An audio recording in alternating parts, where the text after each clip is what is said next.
We've got a storytelling wizard with us today who sat across from everyone from Pope Francis to Magic Johnson, collecting over 4,000 conversations that reveal the psychology behind what makes people actually listen and take action. Dr. Rod Berger is here to crack the code on why some creators build devoted audiences while others just make noise. And his insights are going to flip everything you think you know about authentic content on its head. So please welcome to Dealcasters, the voice of global influence and insightful storytelling, Dr. Rod Berger. Welcome aboard, Rod. Chris and Jim, thank you so much. What an intro. I mean, this is just such a pro setup. And I have to agree with you with Podmatch. That has just been such a nice surprise. Went in not really understanding the value prop of that, but I do encourage people to check that out. For one big reason, guys, I think it allows you, I know we'll talk about a million things today, but through my interviews, I found that no matter how sort of big the celebrity was or noted individual, I finally had to take an approach that just said, I want an at-bat, like a baseball, like an at-bat. Yeah. I want to go up. I want to swing at the ball. And that's what's amazing about Podmatch. It's just get yourself out there. Swing at the ball. You're going to learn your story. You're going to learn how to tell it in different ways and find what works. And so I've enjoyed it a lot. So that's my little, I guess, unofficial pitch about Podmatch. Wow, we're going to clip that and send that to Alex Sanfilippo, our buddy who runs Podmatch. He's gonna absolutely love that. You see, Jim, I knew that with even just starting this thing out, we have a little story. There's like crafting like in there. It's like a natural and a little sports, and it made me wonder, since you both from Michigan, are you both Tigers fans? Because you actually have something to be happy about. Absolutely. Look, here's what I will say, Jim, and I put this in my book. This is a kind of fan, right? I grew up during the bad boy era. I'm probably older than Chris. Chris has that young man's hair going there. No. So, most kids growing up would put posters on sort of the walls of their bedroom. Mm-hmm. You know what I did? That sounds corny, but for me, it was so important in my storytelling and just the way in which it incorporated my own story. I would put the headlines and the posters on my ceiling. Because at night, I wanted to go to bed. It was the last thing that I would see. Nice. Wow. Nice. So you probably had Ben Wallace and Chauncey Billups and no. I had Isaiah. I had I had Dumars, maybe the hanky it was like a black and white, bad boys that you're swinging at the game and all of that. Nice. Headlines from '89 and all of that good stuff. Oh man, yeah. So. Oh God. Okay, so we have stories already, and like I'm learning so much already. Part of the time, Rod, when we bring a guest like you on, there's this. Hey, this guest can absolutely serve our audience, but there's also sort of a hey, this is kind of free consultation for me. Like I got to learn how to tell some stuff too, because we're on this side of the mic, we're on the other side of the mic too. I joke, but you've sat in interviews with Pope Francis, Magic Johnson.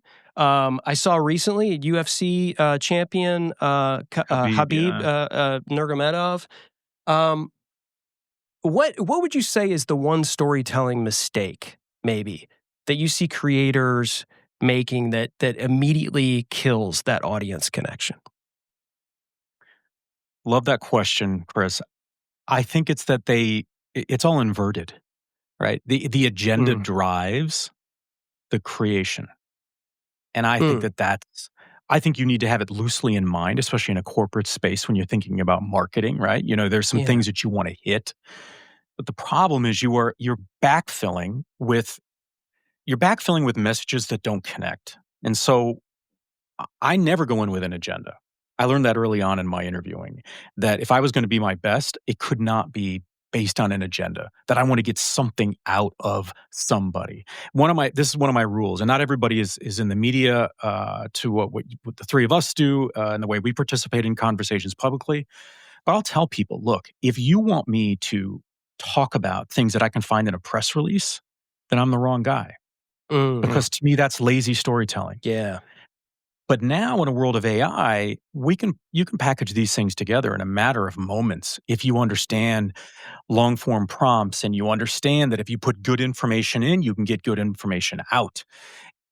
But that's dangerous, right? Because I can look at a press release, I can look at data points, but I need to understand Jim's story of being a lieutenant colonel. Sure, we're talking today, we're live on all these platforms, but I want to understand what's in the dark corners of his mind. And if I go in with an agenda, I'm going to miss that. I'm probably going to miss the Mm. gold. So I think what people get wrong is they're so hell bent on an agenda because their value prop in their position is dependent upon them delivering on that one KPI. And I think that misses the point, right? You'll get a Marcom sort of this mishmash department or outsourced folks that you bring together. You say, guys, we want to talk about our new product, and everybody has to contribute something because otherwise, why are they getting paid? Why are they sort of on the Mm. payroll? Well, now what happens? Well, okay, the three of us are working on something, and Chris, if you don't say something, and the CEO or the chief marketing officer sits there, it's like, well, what's Chris offering? It's like if you call your lawyer for advice, they're going to give it to you because they can't charge you otherwise. So, and Right. sometimes, right, it's just a basic premise. And I think the same thing happens in storytelling. And sometimes I think you have to go with your gut and do an exploratory investigation about stories that impact your demographic that you're trying to reach. And if you do Mm. that and you're curious, now you can formulate, all right, we've been wrong the whole time. We've been going through this sort of 7 steps to achieving X or Y. You should include this into your supplement regimen. Okay, fine, but how did we get there? Well, we have to sell these Mm. products. No, no, no, no. But why? Like, what's the market need? What's the story around that? What's the story of the people, of the personas that are most likely to buy your product? Yeah. Right? Is there, it's like stopping an elevator between 2 floors. I'm a big believer in that, right? This goes back to Dead Poets Society and Robin Williams standing on the Mm. desk, giving a different Yes. platform and perspective, and Ethan Hawke looking at him and Captain, my captain, as he stands on the desk, because it fueled him with a different perspective of his contribution to that environment, that classroom amongst his classmates at that given point in time. So I think that's a huge mistake that we make is that we're agenda driven. It's like you brought up Habib, right? The UFC fighter. I mean, I was sitting in this chair and I get a random phone call from this group out of New York, and it was one of the. And today, who picks up a random phone call?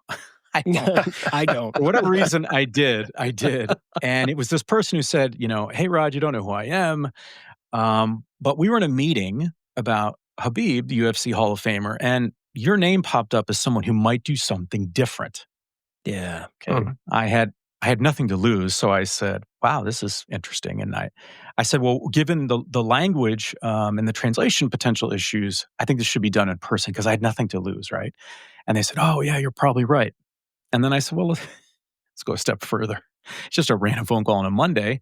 I said, "I think we should do it inside the octagon, and I think you should film it." And they said, "Now that's interesting. Let's get back to you." Mm. 10 minutes later, they're like, "Yeah, he loves it."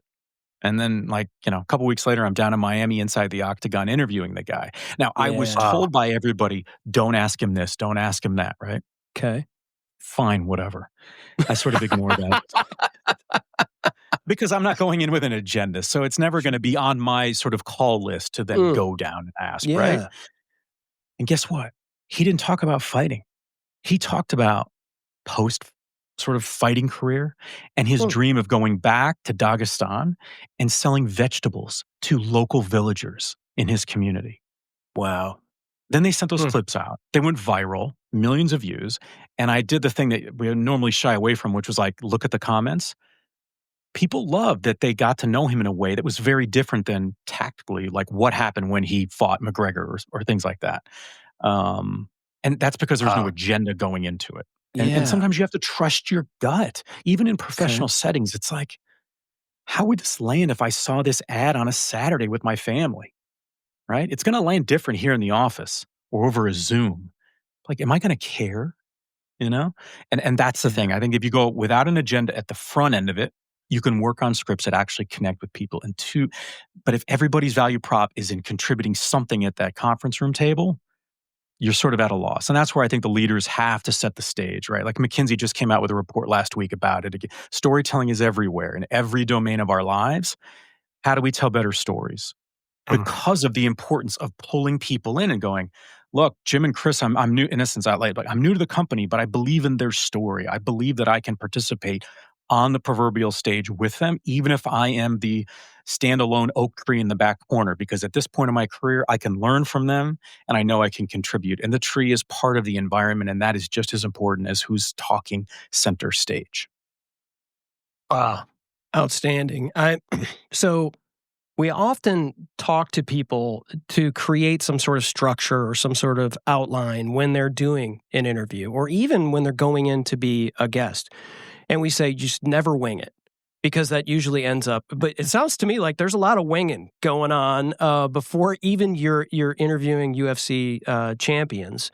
Um, so a lot of what you do is reading the room, right? Having that conversation maybe and seeing where it goes and chasing the answers and seeing where the guest is comfortable going. Do I have that accurately? Like put me in the seat where you're, in the octagon talking to Habib and he gets to the, to his philanthropic thing where, in feeding, underprivileged and things like that.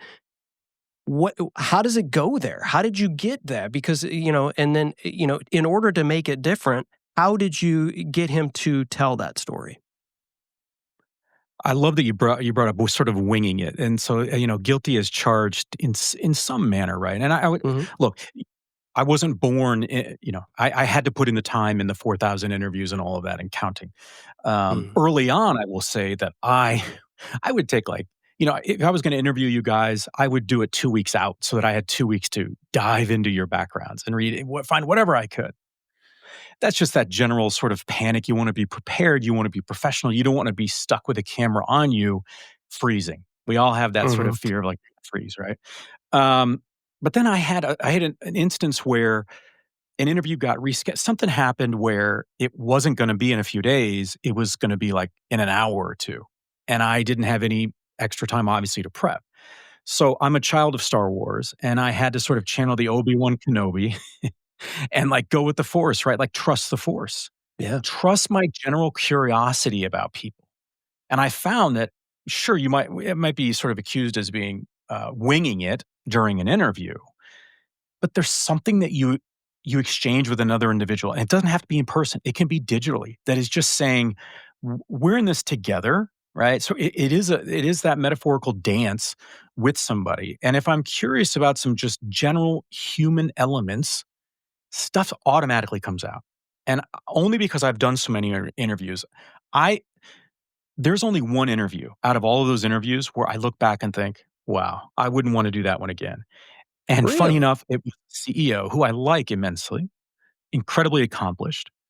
This woman is so on book that even her people afterwards said, "We know.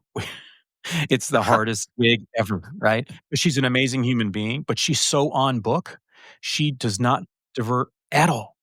And you just think, what's the value in that conversation? Mhm. But my prep evolved over time to where even now when people ask me for advice and I'll take these calls because I was once them and I had people who supported me or at least gave me enough runway to figure Yeah. things out. I'm old school, guys. I'll take a blank sheet of white paper. I have it all the time. I should be planting trees on a daily basis. I will take that white sheet, divide it into 4 squares with a Sharpie. We'll get right back to the show, but first, I wanted to tell you about the School of Podcasting, the number one place to learn about podcasting, brought to you by the amazing podcast Hall of Famer, Dave Jackson. I'm a member, and it's a fantastic place for podcast courses, a super helpful podcast community, and that's right, unlimited podcast coaching. The link to check it out is here in the show notes, or you can head on over to sop.dealcasters.live and tell Dave that Dealcasters sent you. Now back to the show. And if I'm interviewing you guys, I'm going to put one word in each square. I don't do this stuff anymore. I don't, but in the beginning, this really helped me. These are the 4 domains that I want to hit on. And sequence does not matter. But I know at the end of it, as we're talking, I might be able to put a check mark in quadrant 1, right? And then quadrant 3. I'm going to look down and go, yeah, you know what? We hit all of that, right? Early career. Maybe there was some devastating news. You lost a company or you were fired or you were part of a successful exit, something like that. Just to give me at least some parameters. So I'm not cave diving underwater without a rope to hold on to. Mm. It's funny how when you have that, it's like a transitional object for kids. right? They're going through something. Yeah. They're young, parents divorced. Now they're in 2 homes. They've got a stuffed animal that they like. It's like that stuffed animal is as important to that parent as anything because when that kid's going between houses, they want to hold on to something that they know that they can channel their energy into. And I think some of that is in that prep. So look, the rule for me is that press release element. If I can find it in a press release, I'm not going to ask you about it. And I don't think it should be a part of the storytelling. If anything, you find a way to bury it as a way that is maybe the way you want to promote the story, right? Yeah. People talk like, well, I'll tell a story and I'm going to, they'll do an amazing job on, let's say, the asset. And then they go to promote it on LinkedIn.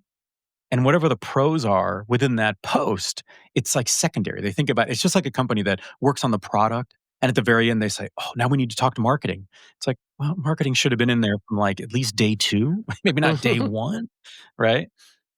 You got to find ways to be able to put those elements in that will hopefully tease the audience enough to bring them to watch whatever it is that you're posting that you work so hard on. So yeah, I think if you do it well, it feels organic. Maybe it feels like it's on a whim, but it's not, right? Like Mm. you're thoughtfully. It's like, and you find points of connect. That's the number one thing I did in the beginning was I divided into 4 squares, and the other thing was, is there any point of connection, right? So Chris found out in our pre-discussion here before the interview, the live interview, we both grew up in Michigan, right? So if I was interviewing you, I would have probably found that 10 Mm. years ago or whatever. Yeah, We're okay.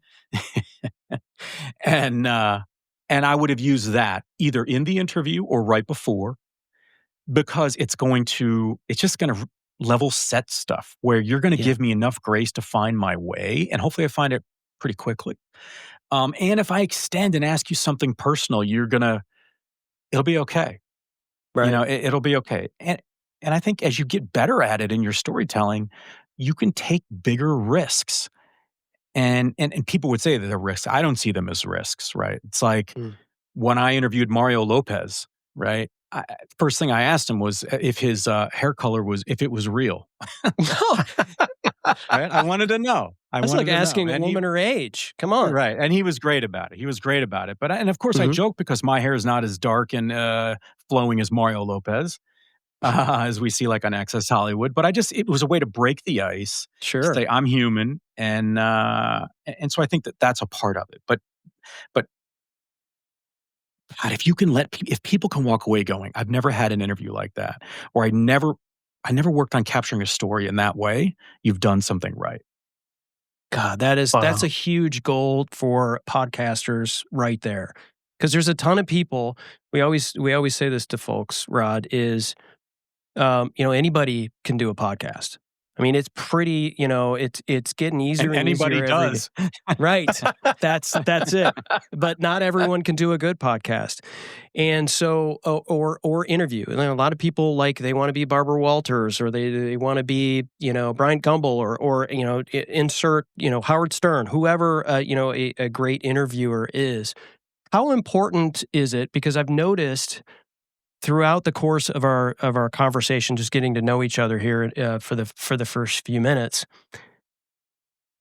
you're not only just hearing what we're saying, you're listening. There's active listening happening on your end because you're calling back things we've spoken about, where this is becoming part of the trust building that you're talking about here.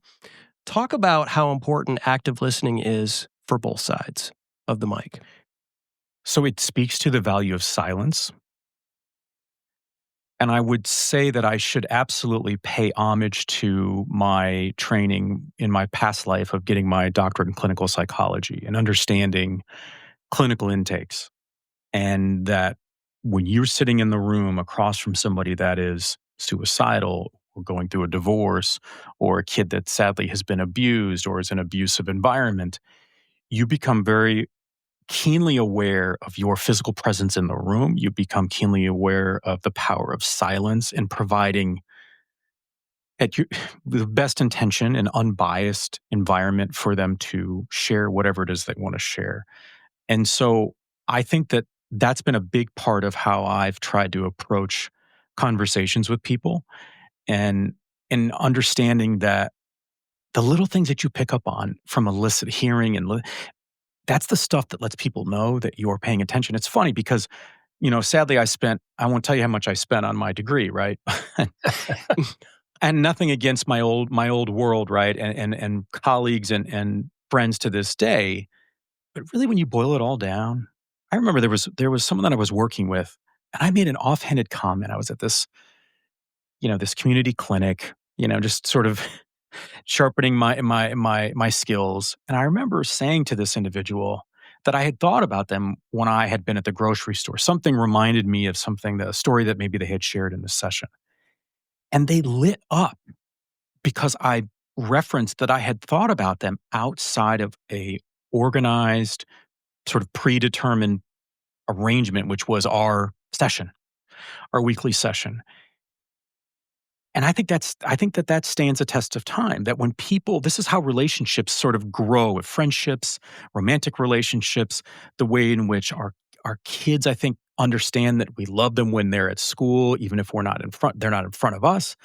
Um, and I think you can do that when you're interviewing somebody or you're creating stories. It's like, how can I connect with you in a way that it's not a direct question, but it's a reference point to an earlier discussion we had that showed that I was paying attention, that it wasn't my agenda. It goes back to that agenda, right? That what I was doing was not about me. It was about Yeah. how do we have a conversation that's going to be the best for the audience, Yeah. right? Right. This isn't just, yeah, sure, I've got my book and I'd love people to pre-order all that great stuff. And you guys have a show and you're doing all these amazing things. One that I'm learning from as well. And hence like Amazon Live, I didn't even, ignorant on my end of it. I didn't know people were doing that the way You're you're going to doing it. sell So, more books, my friend. That is, we'll so connect you you're, with some folks. okay. So you're crushing in a lot of ways that I'm learning, but like my objective should be, I just want to have a conversation with you guys, Yeah. right?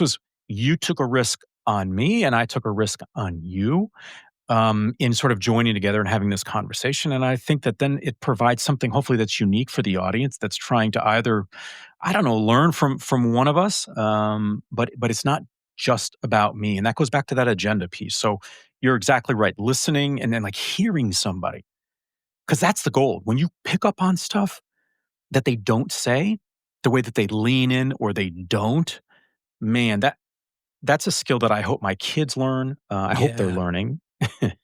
um, and that's maybe a silver lining of a COVID where we went, wait a minute, I can't just quote command a room physically, right? Right. I'm not 6'4" in my dreams. I am, and I play for my Detroit Pistons, but that's never going to happen. But it's like that There it notion is. of like commanding a room physically to wait a minute, I'm on a Zoom or I'm in some digital platform. How do I convey leadership? Do I have to fill it with words? Do I have to fill it with sort of having a background that looks? You have to understand your presence so that you can listen and hear people in their world. And I think people then extend that back to you, and it's a nice reciprocity. And I also think that, and you have more experience in this and so feel free to tell me I'm a knucklehead on this, but don't you think like if someone's Softball, looking for Jim. That's a softball. if someone is looking for an interview on YouTube with Charles Barkley, who you've Yeah. interviewed, and the interviewer is asking kind of the same questions, and Charles Barkley is and the company he's representing have the same things that on the hit list that he needs to hit. What's the difference between the interview that one person's doing versus the other if they're all just covering these agenda points, these same agenda points? They're really only the difference is maybe the interviewer, and if they're not that interesting, like why would anybody watch or listen, right? And so I think if you're looking at it from the standpoint of like, listen, I understand you want to hit these points, that's cool, but I'm going to find something. I'm going to fill the cracks that and everyone else is leaving open for me. And you create something different. You create something, and yeah, it might not hit with everyone, but not all our content hits with everyone, right? And so, I think in order to be different, but also excellent, I think the preparation I think you're talking about really is key. And you touched on AI earlier. And you touched on it because I immediately thought, okay, this is a storytelling guy, right? This is, so like here we come with, hey, anti-AI. We're pro-AI, but we're anti-theft here. Yeah. So we're about utilizing, AI in many ways, but not letting it replace ourselves and our own voices, right? So it sounds to me like you are in the same lane, but I kind of wanted Absolutely. I kind of wanted to, like, if you're trying to craft stories or you're trying to prep for these interviews, maybe let's touch on how, first of all, how you feel about AI currently, where it's going, but also maybe some tactical stuff that you use. We'll get right back to the show, but first I wanted to tell you about Social Media News Live. Jeff C. and his amazing guests will keep you up to date on what's happening in this entire changing world of social media. They talk with industry experts and innovators and creators about the latest social media news, tips, and tactics, and they broadcast live, so you can ask the questions that matter most to you and your business. Jim and I love this show, and we know that you will too. Head over to socialmedianewslive.com. Hey, tell them Dealcaster sent you. Now back to the show. So yes, I am. I don't know if I'd say in the vein of sort of pro AI, but I am. Okay. I'm reading about it. I'm listening to I'm learning as much as I can. Because I had a lesson. There was a guy that I had been collaborating with, production guy, and this is just a few years ago. He didn't tell me he was doing this, but basically what he was doing was he was creating a couple of personas based on my writing publicly from Forbes and Entrepreneur magazine. And he was sort of testing out how powerful AI was and creating a writing style and voice that matched me. And so he asked me this sort of big question, end of life, whatever it was. And then he basically sent me two versions based on two different writing styles because of the different publications and what they look for. And I could not, it sounded just like me. And so that was a massive wake-up call that I've got to pay attention. And you know what reminded me, Chris? It reminded me of the days, do you remember these days back when I got to present somewhere and you'd have a PowerPoint and people would go, can we get a copy of that PowerPoint? Right. And there was always that, like, I don't want to share that. I put work into it. What are you going to do with it? Right, exactly. And then you finally have that point where you just go, I don't really care. Go ahead and take it, because even if you go and present it yourself, it's going to come across probably pretty stale. Sure. Have at it, right? So you kind of just let the floodgates open. I go back, when it comes to AI, for me, AI is it's the old notion of garbage in, garbage out, right? So if you're in the content space and you are asking AI to come up with content cold, then that's a you problem, as I joke with my kids about. Like, that's a you problem. Yeah. But if you're putting in existing content from reputable sources, like articles about whatever it is, podcast techniques, and you wanted to analyze it, or you're going to work on, put in some of your own content alongside that and then analyze it and create really creative stuff, fine. But there's a huge difference between, let's say, a 22-year-old, and we've all been there, where you're like, oh, okay, they need something from me, and you're seeking the answer to get the end product. Between that and, wait a minute, well, we've got all these blogs that our company has put out, right? So I'm going to upload these blogs. I'm going to analyze them. We're going to put it together and create sort of these personas based on leaders that have voices. Because a lot of companies will reach out to me behind the scenes and say, hey, we want to create podcasts for our CEO, our CFO. Like, everybody wants to have their show. You were talking about that earlier, right? Everybody and anybody has a podcast. Okay, but what's their voice? Like, what do they want to contribute? And if they're sort of overlapping, now we're cannibalizing the value that we could be offering the market. And so it truly, to me, is if you put good information in and then you add really interesting ways in which you integrate that content, you get some really cool stuff.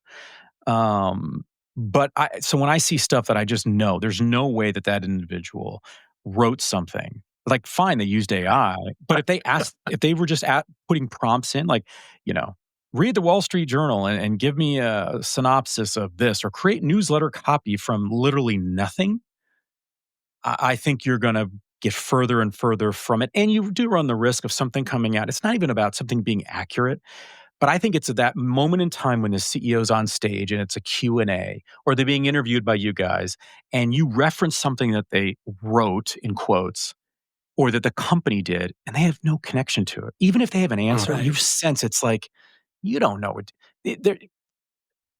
It's sort of like, it's old school. You talk to the sales department. Okay, so what's the value prop of our product? And they tell you something.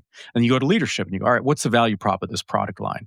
It sounds like two different companies, because the sales team, they extracted things that you have far down the ladder of value in the hierarchy, because that's what the market wanted. Yet you're telling me as leadership that it's these top three things. That's not. So I think AI is incredibly valuable. I think we have to understand it. I think the education world is about to get just, you talk about, we had the tsunami warning around the world after the earthquake Mhm. in Eastern Russia. It's like, and I'm a parent. I don't know what's going to happen, but look, the pursuit of knowledge has always been education. Like we're seeking an answer. Right. Okay, but if the Yeah. answers are provided, okay, that changes the calculus. Right. What's my motivation? Right? Mm. Like, Right. if my You know, motivation is not there, what am I going to do? And how's it going to impact the work that I want to do, the jobs that are there? So I think AI for anybody, you don't have to be a content creator. I think everybody should be diving into it. Lastly, sorry, Jim, to cut you off, no, no. is that the different platforms that I'm a part of, even from editing and other part, every day there's an update that you say, Yep. wow, it's like you have more than 3 wishes with the genie in the bottle. It's like it's unending. It's like Will Smith is popping out of the bottle, giving us all kinds of wishes, granting our wishes here. I mean, really, right? It's like, The Fresh oh, now Prince. I can just, I can just drop in. Oh, please create that. Yup, there it is. Hmm. It's unbelievable. Yeah. So Rod, you bring up a great point about AI, and with the number of interviews you've done, and just you've used your brain, you've used critical thinking to come up with things. How do content creators keep that in mind as they're developing their content so that they don't become stale and just like, oh, well, I'll just go have AI give me a script and, we'll do this. And because I think that's the danger with this younger generation is they're not using critical thought like we maybe were raised to do. Great question, Jim. I'll give you 2 different sort of ways of thinking about this. One is, I remember I worked like 7 years in restaurants growing up, you Hmm. busboy, dishwasher, whatever it was. One, I think that should be required training for everybody. It's sort of like military service in other countries because you learn, especially when you're a server or even a host, you learn to sort of interact with people at different levels. They come in with literally a different story. We'll get right back to the show, but first I wanted to tell you about Stream Like a Boss with the amazing Tanya Smith. Whether you're a coach, consultant, or creator, Tanya's got that magic to turn your live streaming skills into a powerful lead generation engine, transforming those chirping crickets into cash-paying clients with a revolutionary boss framework. The link to check it out is here in the show notes, or you can head on over to streamlikeaboss.tv. Hey, and tell Tanya that Dealcaster sent you. Now back to the show. Right? They're either upset, they're happy, they're celebrating, they're grieving, whatever it is. They're eating away their worries. And in the back of the house, if you want to become a manager at a restaurant or a chain of restaurants, you have to actually work every job that they have back of the house as part of their sort of training program so that you know how all these elements work. So when it comes to how do we avoid sort of being myopic in our storytelling, take that example and translate that to the stage, the storytelling. We're in a play, right? You need to sit in the audience, be a part of the audience, be a part of the front row, the back corner. You need to be on stage from your perspective. You need to have the leading role. You need to be a supporting role. And then you need to just be a part of the landscape or the scenery. Like, pressure test your story. Like, Mm. who is this going to hit? And if it's only going to hit a small demographic, that's fine if that's our objective, because maybe the story is meant to elicit the interest from an investor pool, right? A discrete group of people. If it's about brand awareness, okay, what are the masses going to want from this? And I think sometimes we get stuck and say, well, look, this is the value proposition of this product. Okay, maybe for one group that we're trying to reach. And also, maybe we're just trying to reach that group to increase our opportunities for collaborative partnerships, channel partnerships, strategic initiatives, or it's just to push product. Either way, you want to pressure test your story based on the different roles within a story itself, largely.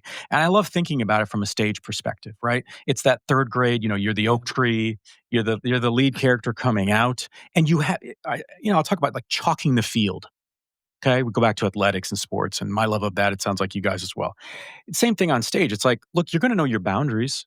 Mhm. If you go too far into the audience, you're going to fall off the stage. And if it's a musical, you might fall into the French horn, right? And if you're not close enough to the audience, what are you going to do? You're going to fall behind backstage, right? Where you're just with the curtains, right? You're nowhere close to meeting your audience. and you're going to have a different perspective, right? It's the Dead Poet Society, right? It's that Robin Williams standing on the desk. That's pressure testing it. And too often, what do? We create content, right? We're energetic. We create content. We send it up the chain to leadership, and maybe the CEO or the leader, the C-suite looks at it and go, "Oh, that's good. Okay, so we got the approval of sort of our bosses or the people that sign our checks." But did we have an open conversation about what our expectation is of that content, the audiences we're trying to reach, and then what is our follow-up plan on this content, right? I mean, how many people that are watching or listening to this, or the three of us, where you've been in meetings or been a part of meetings where there's been some event, like take conferences, right? Companies love to go to conferences, or they used to, right? That following Monday, right? People get and they sit around a table and they're like, "Oh, hey, Chris and Jim, so how did we do at the conference?" And you're like, "Oh That's God, here great. we go." Right? Well, how many people visited the booth? And you're like, "Well, we had 78 people." Okay, and you're just throwing out ones and zeros that are not stories, by the way. Mm. Ones and zeros Yeah. are not stories unless you make them stories. Wow. And too many times, that's what we do to save our back end. If I'm getting in a meeting and I'm new, you're a startup, you guys have brought me in. "Hey, Rod, we want you to be our storyteller." If I'm not rooted in my own confidence about how to tell a story, capture a story, and relay a story, then I'm just going to shoot numbers at you. Because ultimately, I don't think you understand the value of what I'm doing in providing that story. So I'm going to use what I think you value. Ones and zeros. But ones and zeros are not stories. Interesting. So you're talking a lot about being in corporate boardrooms, right? But you also you've worked refugee camps. You worked with various different things. You talk about the creating of the content, but so much of what's going on in content creation is creating something that grabs your attention, something that's very clickable, something that's sensational, right? Um, how do you balance something that needs to have that professionalism, the dignity, the excellence? I'm not saying that people aren't making clickable content that isn't Sure. excellent. I'm not saying that at all. Yeah. But a lot of your content is immersive, right? It's long form interviews. This interview right here, we're going back and forth with scenes. It's going to be repurposed into an audio podcast, and so we have that in mind the entire time. It's a different experience for people. They're commuting. They're walking their dogs. They're maybe listening together. I guess that's a thing now. Or they might be watching on YouTube, and you may be able to get their attention for a longer period of time. So I guess, how do you what's that sort of maybe the psychology behind that, like creating content that's clickable, maybe more vulnerable, just more real, versus the stuff that like you're seeing right here or hearing right here that might be considered maybe more professional and more polished? See, I like that question, Chris. I don't know if I would organize it in the same way, though. Okay. So to me, it's about, look, I think it's like right now. I had a conversation with a group in Oslo. I'm going to be hosting this Nordic Climate Finance Summit, and I'm very excited to do that here later in the summer. And we're talking about sort of video storytelling and ways in which scripts can be written that match video in sort of this voice of sort of God coming in, that sort of 10,000-foot voice talking about the value of this event. So I love these short, sort of snappy things that can create interest. Mm-hmm. But it's understanding where it's like, my son, we were talking about sort of understanding utensils, right, and working your way in, right, when you're at a restaurant. Like, what do I do with a small fork, right? It's the D and the B, and which is my drink. I think the same kind of thing goes to our content, right? As long as we understand that the teaser content is just that, go full bore, right? Okay. Because that should draw the interest in, and then go ahead, and if it's long form content, great. This notion, I remember when people started, I don't know, maybe 8 years ago, something like that. It was like, oh, long form content is over. Really? Who's saying that? I think that's actually the people that don't know either how to provide long form content. They're scared by the notion of having to put together long form content because everything I see is the opposite. People love it. They want to connect. They want to feel like they have a community. It's like if you follow back in the old days, it's like if you followed a radio show host and that was your morning commute, right? Yep. If that station dropped that show or something, or it changed times, you feel so off kilter. It's like, are you kidding me? I've been listening to this individual for Right. 4 years, every Monday through Friday. Like they become a part of your family, right? Exactly. So I think it's just about understanding where, like, are you the salad fork? Is this content the salad fork, or is this the main dish, or is this, my dessert spoon? Just understand that so that you can respect the value of the short form that you're using to promote. Mhm. And that way, now you're free to look at that long form and say, all right, now how do we dice this up? Like, what's the most compelling way? Right? Maybe we had some ideas in the beginning, like, look, we're probably going to get some great quotes from Jim on this. So we're going to be looking at creating some sort of static stuff that has his quotes in writing. Maybe we'll do some audio sort of grams where we hear him talking. Or maybe Jim is like, he sort of screams off the page in a way where you go, like, we got to show his face. We want to show the video of him because his personality pops. That changes the calculus, right? As Chris is laughing. But you see what I'm saying? It allows you to get creative because you're not trying to tell the audience like everything is just in this short form teaser. What do we despise about movies? And I'm talking about movies back when we would all go to the movies. You'd see a Right. preview, you'd see a trailer, right? And you'd say, Yep. oh my, that Friday night, I am going. That's worth my time. And then you say to yourself, uh-oh, I think the trailer was the best part Best of this parts movie. of the movie. Yep. Right? Exactly. Don't be that creator, right? Leave something to the imagination. But that goes to that's content killer. creation of all kind. And by the way, the last point on that is respect the audience. You don't have to tell them everything. Like, let them figure some of it out. We're going to get right back to the show, but first I wanted to introduce you to the amazing Cloudlifter CL1 from Cloud Microphones.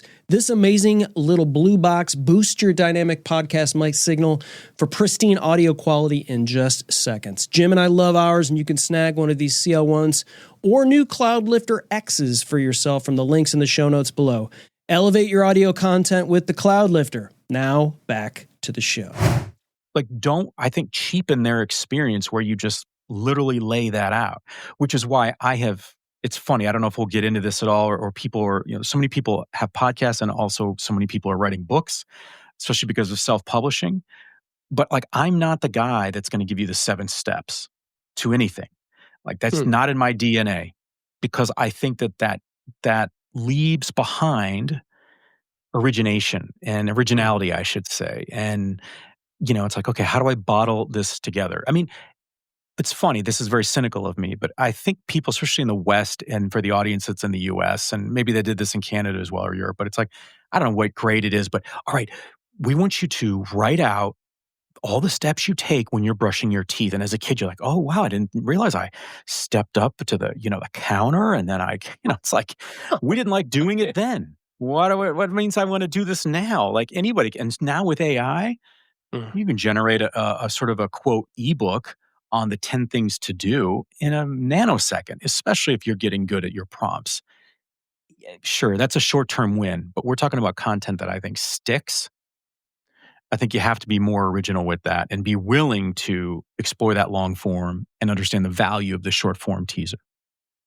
I think that's so powerful, Rod, because I mean, when you think about it, I mean, just the fact that, you got these people that are immersed in TikTok and we'll say Instagram Reels, but the reality is when you sit down, do you get on your, I guess people still watch TV.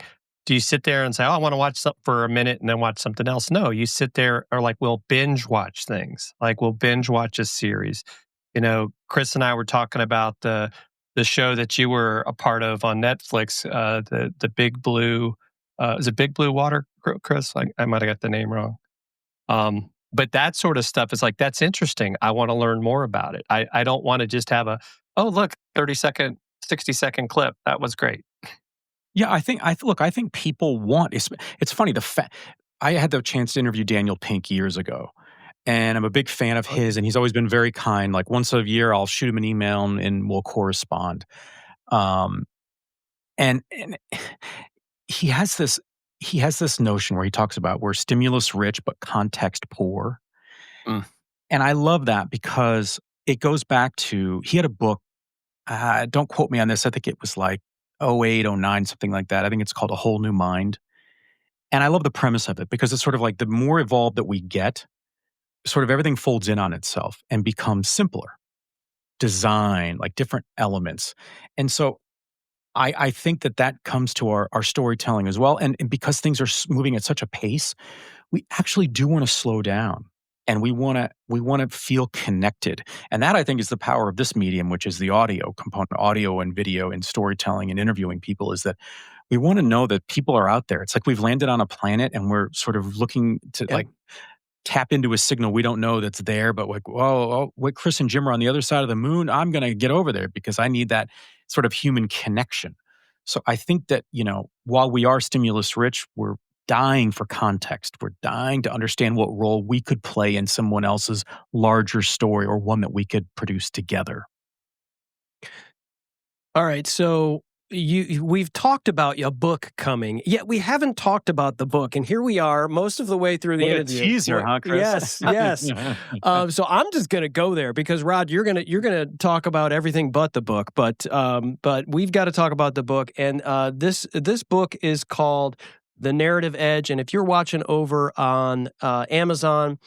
It's in the carousel, and it's by our new friend, Dr. Rod Berger, and it's The Narrative Edge, authentic storytelling that meets the moment, and it's a pre-order right now for the hardcover, and it's out in November. What's the date, That's Rod? correct. Yeah, I think it gets delivered by the 18th, I think, but Okay. that's the side of I that that pre-ordered has. it today. It said the 18th. Yeah. Well, thank you. Rock on. And then, of course, the website is drrodberger.com where you can order the book other places, but we're live on Amazon, so we're going to say that you can get it on Amazon. And this is a fantastic site, and it goes into a lot of your story and your journey, which we sort of touched on, but we'll let those other interviews that you've been on, those other thousands of interviews, you can go over and catch those interviews to talk more about this journey. Rod, I'm excited to definitely talk a little bit more about the book. And who is this book for?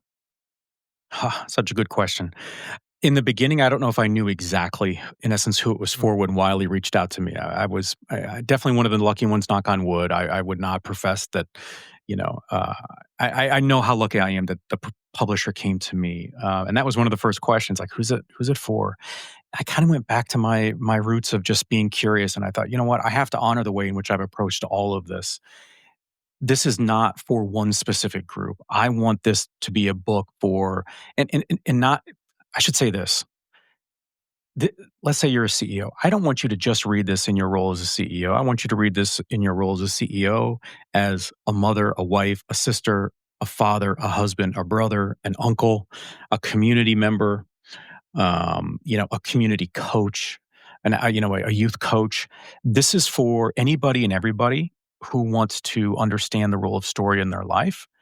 And I did that intentionally. It's funny because when I first started podcasting, I remember somebody said to me, "Why are you interviewing these people from different sort of segments of the world? Why aren't you just focusing on this one population or demographic?" And I just said, one, I don't think that's interesting. And two, I think people are far more compelling, right, and complex. And so I'm going to learn if I interview people of all backgrounds and sort of successes or levels of success. Students, obviously it went sort of higher than I would have ever expected originally. And so the book is for anybody who wants to understand their own story better ultimately. And it doesn't matter the role that you're in, right? Could I envision this as sort of a carry-on book for early career entrepreneurs? Yeah, I could, right? Could I see this being used with a leadership group? Sure. Book clubs, absolutely. But that's only because of the feedback, not because I'm sitting here saying, oh, wow, I've written this great book. I've been very fortunate to send copies of the book to people from all around the world, and they've been very kind to take their time. And the response, and thank you for sharing the Amazon page, but I know a lot of those testimonials are on there. And those are relationships that I've forged. And I think 95% of those all started from interviews. So when you read those from people all around the world, those are people that, in essence, I invested initially in, and then they've invested in me from a storytelling perspective. But the makeup of the book, really, it's, if on the Amazon page, I know for folks who are live, but you'll see the testimonials on that page. Look, I don't know if I intended, Chris and Jim, for there to be a memoir component to it. It just happened that way. Like when I finally got in the zone with it, it's like, how could I not convey my experiences to show the parameters or the perceived parameters of stories in our lives? So I share story in all kinds of formats, right? When my sister-in-law passed away at a very young age with 3 kids, I was asked to provide and give the eulogy graveside. Mm. You get to read that eulogy. I depict a story of my father who grew up in Nazi Germany, who died years ago, from a story that he had shared with me. I was the only one who shared it. And I tell it to you in the opening of the book, but it's written more like a scene of a movie, right? Mm. I integrate in, 6-word stories at the beginning and the end of every chapter. I'm trying to push the envelope to say story isn't something that you just add to your repertoire as a parent, as a leader, as a worker, any of these employee. It's that story is just a part of our ethos. And the sooner that we understand that our story has value, I think the sooner that we can then engage with others, whether we're providing or producing content, or we're trying to generate an idea, it all plays a role. So I take you in every chapter. You can go from a refugee camp in Africa to Formula One to Northern Michigan and summer camp in the late 80s. And that's intentional. Now, and the funny thing is the way that I write, I sit down with my popcorn, my headphones, and my movie scores, and I let it rip. And I don't know what's going to come out. I may even have a loose idea. I think in this chapter, I realized this might be a story, and it may not even hit sort of the keyboard, because I'm just going to let it go where it needs to go, and hopefully I've connected those dots. So it's a very long way of saying it's written for anybody and everybody who wants to understand the power of story and all of its elements. And at the end of the day, I think that it's a reflection that we are human, and feeling all of the experiences and emotions makes us human. And that's not a bad thing. I love that. And I also love the fact that you talked about your process, and you talked about putting your headphones on and listening to movie scores. I'm a huge music guy. It's in my DNA, and always has been. What 300 Gladiator? What's your score of choice? Is it epic? I'm going to crush this book. Or is it Williams? So Who's your? Years ago, it was the Forrest Gump suite. I love that. But that's long ago. Schindler's List, fantastic score. Yeah. Shawshank is one of my all-time favorites. Oh, wow. I will tell you that this book, I didn't put it in my acknowledgments, but I probably should have. But the score from the movie Interstellar with Matthew McConaughey. Yeah. There's the Cornfield Chase. If you look that up, that song, I would be scared and quite embarrassed to know how many times that played on repeat during my writing. Because I don't like to.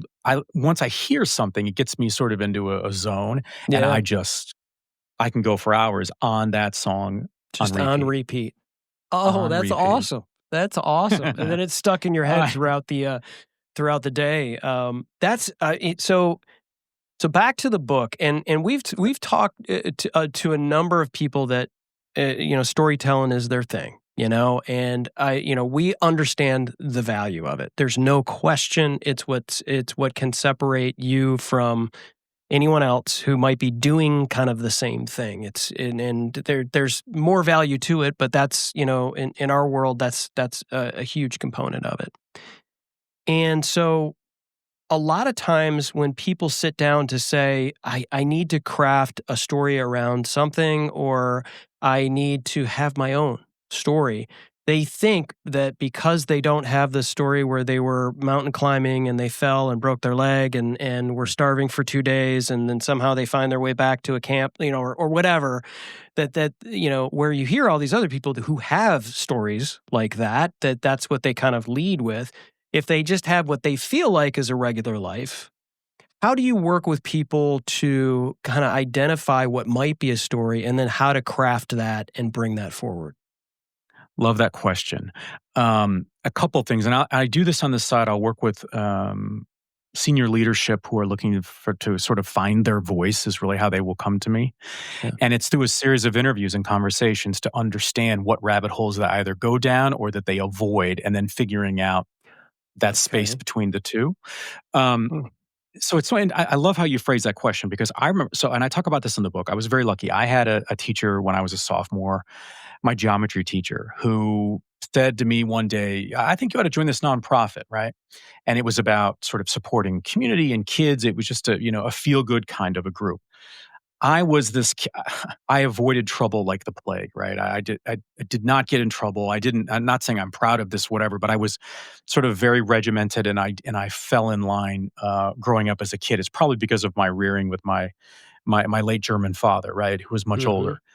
And I started to he had me this teacher had started to have me he wanted me to speak, right, and go to schools and speak in front of kids that were my age or older than me even. And I just remember thinking, to your exact point, I can't say that I don't know, eh, started on some gateway drug and then all of a sudden I found, my way back. I had lost everything as a kid. I'd screwed up my academic record and now I'm back. I didn't have any of that. Who would want to hear from me? But you know what was really funny? One, I was so thankful that he pushed me. And he pushed me really hard into a national competition for public speaking that I like all these sorts of things that I would have never done on my own. And then I started getting paid. This is the craziest part. As a teenager to go and speak to other kids, which was pretty wild at that time. Hmm. And I was just myself. And you know what I found? Look, it's like now we think, of course, like in politics, like, well, let's look at the demographic. How does it break down in the polls? I didn't think like that as a 17-year-old. But what I found was that, sure, I was talking to the masses, but because I was genuine to my experience, there were members of that audience that would come up to me afterwards, kids, teachers, parents, that had never heard someone talk from my perspective, right? Yeah. And it was just a great lesson to say, again, like whenever I have gone off kilter and not been my best, it's when I've tried to, in essence, play to the audience. Mm. And I think that's so important in anything that we do. It's whether it's a speech that we're giving, or it's a meeting that we're going to have, it's a pitch to investors. It's like you're either going to, in essence, like me because I'm just being me, or you're not. Because if I'm manufacturing a story because I think that's what you want, I'm totally missing I'm missing an opportunity of connection. And I think that's the key component. So I did learn that early on. Thank goodness I learned that lesson that, you know what, there is a space for all stories. And I don't have to have this sort of, you know, I don't know, background that you see in Hollywood or that we used to see growing up that, oh, wow, okay, this is why you've got a story. No.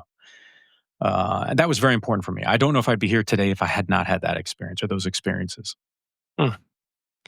I love Wow. that you said miss the opportunity for connection. And I think everybody still wants to connect. And and stories are a huge component of that because a lot of times when you're in the midst of telling a story, and I know you've seen it, Rod, is all of a sudden you start to see people light up a little bit and they start to nod a little bit and they're imagining themselves in that spot. They've been there before or they know someone that's been a part of you're connecting with that audience from the stage.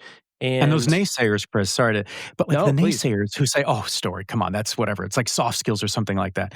Guess what? I know you need a story when you're pulled over for speeding. In between that time that you put your vehicle in park and that officer's approaching your car, what's the first thing you think about? You don't think about the game later that night. No, You you do think about not. the story that you're going to tell. Hmm. You go on a blind date as you're getting ready. You're going to go through, you may not use that term in your mind, but you're going to be thinking about the stories that you're going to share. They're going to sort of put you in the best position possible to be sort of received as someone who's attractive, who's interesting, et cetera, et cetera. You go to your first job interview. What story are you going to use? Wow. How do I convey when I went through a challenge? I'm only Hmm. 23. Who are they going to believe me? Right? So story's always there when you need it most. Mm. You're gonna Wow. go, in sort of classical terms, you're gonna go ask someone's parent if you can marry or propose, right? Okay, well, you're gonna have to share a story about why their child is loved that much by you. So story plays a role when we need it most. Wow. Look at the little kid who takes something they shouldn't take. Susie, why did you do that? Well, guess what? Even 3-year-old Susie in her head's going, I need to come up with a story. You see, what it was, right? That's right. What my brother did. Oh God, it's so true. Rod, this has been amazing. I can't. I mean, we could go on for hours. The folks that are here in the chat room, I apologize. I've been somewhat remiss of folks that are in the Florence. Welcome in. She was happy to catch the live show. She also says so true. Hi, Florence. Facts tell and stories sell. We didn't even get into like sales and how important storytelling is with sales, but I know you've got a ton of stuff related to that. But never fear, folks, because there's more Dr. Rod Berger if you go to drrodberger.com. And of course, make sure you go over to Amazon and pre-order The Narrative Edge. Also, I wanted to mention this as well, is the YouTube channel, which is at Dr. Rod Berger as well. This is a great spot for the podcast or podcasts. You have like 3 of them. Is that right? I do, yeah. But Yes. now it's all under my own sort of channel, so I'm doing that. Okay. I want to add, Sure. because you guys are motivating me in this live environment, that those that are that pre-order, they will be getting a lost chapter as well. So I'm excited about that. Listen, there's a story in the word "the lost chapter." I mean, it's just he didn't say extra. He didn't say Makes me think of the value Lost added. Boys. He said this was a lost chapter. So you were thinking to yourself, what, did he just find it and decided to give it to someone later? No, this is good. You know how to craft a story, Rod, and we certainly appreciate you coming aboard and making our show better. And ladies and gentlemen, make sure you go and check out The Narrative Edge and check out Dr. Rod Berger. And as always, don't fear the gear. Thanks for listening to Dealcasters. Congratulations, you've taken another step forward in your content creation journey. Please don't forget to hit the subscribe or follow button here in your favorite podcast player so you can be reminded every time we drop an episode. We love hearing from our listeners and viewers. And if you're wanting to watch our shows live on Amazon, feel free to follow Dealcasters Live as well at dealcasters.live. Follow us on Twitter or subscribe to our YouTube channel, where we also included added content that you cannot find anywhere else. If you have questions about this episode or have something you want us to review, you can also email us at dealcasters@dealcasters.live. Thanks again for listening, and you know the deal. Don't fear the gear.